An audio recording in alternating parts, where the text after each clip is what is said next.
Farmers have a lot on their wish list as it relates to tax reform. Many in agriculture aren't taking advantage of a key credit already available to them. Former Ag Secretary Mike Johahnns currently is on a mission to get farmers to use the federal R&D tax credit.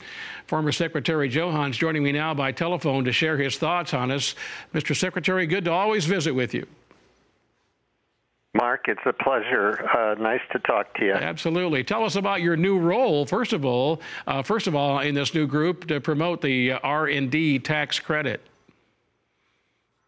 Well, I joined forces with a group and I'm very excited about it. It's Alliant Group in Houston, Texas. Mm-hmm. And they are the premier company that deals with specialized services in the research and development tax credit. There really isn't a close second to them.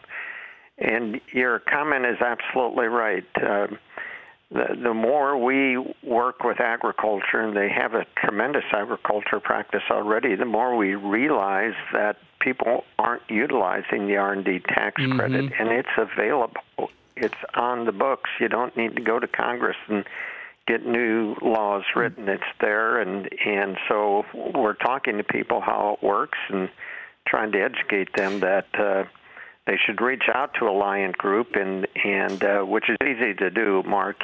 All you have to do is go to their website at alliantgroup.com, and we can get good information to people, and it doesn't cost anything to ask. Well, exactly right. Well, give us let's do a little education here. How does it work? What does the provision provide the farmers and ranchers?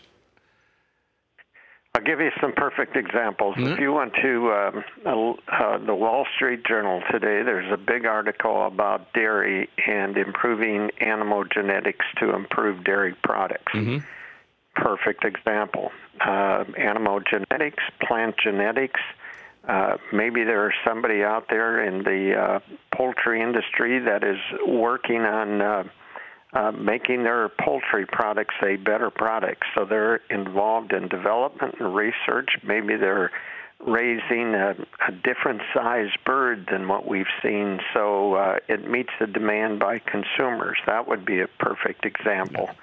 Agronomists, they work with plants every day trying to improve plant genetics and therefore yields, and another perfect example of where it would apply. So it's kind of endless, Mark. There's just so many available opportunities here for agriculture.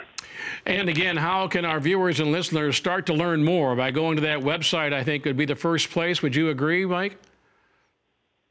Yeah, absolutely. Doesn't cost a thing to ask. People can reach out to alliantgroup.com, and they can reach out to me through that website, and they can just say, hey, I'm doing this. What do you think? And we'll get in touch with people. We'll get in touch with farmers, small businesses, large and small, and we'll help them answer this question, because we believe very, very strongly, and we're seeing proof of it every day, that although this is a hand-in-glove fit for agriculture, it's just not being utilized. Oh, it's sure great to hear your voice and talk to you. You don't spend as much time in Nebraska, but I'm sure you're still a Big Red fan, right? Well, football season's coming up, so we're ready. And Mark, it's always nice to talk to somebody who grew up in Iowa, just like I did. Absolutely right. Yeah, Mike, thank you very much. Good to hear from you. We've been visiting with former Secretary of Agriculture Mike Johahnns. Hope you'll go to that website, and we thank him for joining us today.